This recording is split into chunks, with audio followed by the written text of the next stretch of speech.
Napaaga ang gising natin ngayon. Napaaga nga ang ligo ko ngayon. Kaya nga nilabahan ko na rin yung nakababad kagabi ng mga labahin dun sa planggana sa loob ng banyo. Ito na nga, inaayos ko yung mga sampay namin sa likod, yung mga tuyo, inilalagay ko lang sa bandang gilid. Yung iba, itutupiin ko, ilalagay ko na sa lagayan ng aming mga damitan. Tara at magsampay na nga tayo ng ating mga nalabhan na damit. Ganito rin ba ang ginagawa nyo bago kayo pumasok sa trabaho? Pag may hugasin, hinuhugasan ko na muna yung mga plato. Magsasaing na nga rin pala ako. Pagkatapos man, lilisan ko yung lababo. Konting linis-linis din sa bahay kasi nga mamaya pa akong gabi makakauwi. So ayan, meron nga po palang training ang asawa ko sa TESDA, hindi po tayo pwedeng maingay. Konting walis-walis din ng bahay pag may time.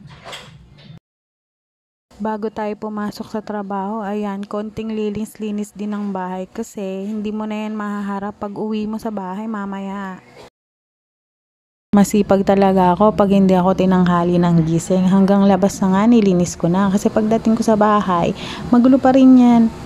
Hinihintay lang ako ng mga kalat na yan eh. Ako daw ang kailangan maglinis yan. O, ayan na nga, malinis na ang aming labas.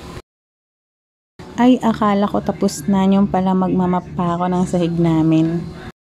Ganyan ang nanay, multitasking, hanggat kayang gawin, gagawin. Hindi na yan ipapabukas pa.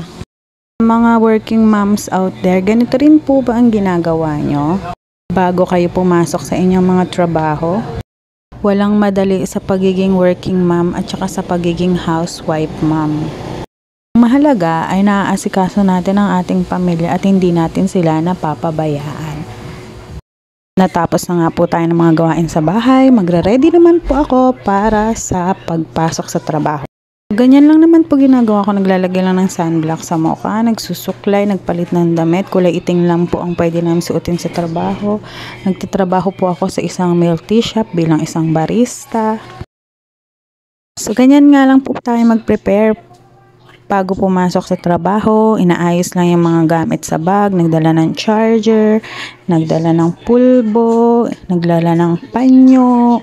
So, ganyan lang po kadali. Wala po akong ibang eme-eme, walang kaartihan. So, tara, pasok na po tayo sa trabaho. Follow for more.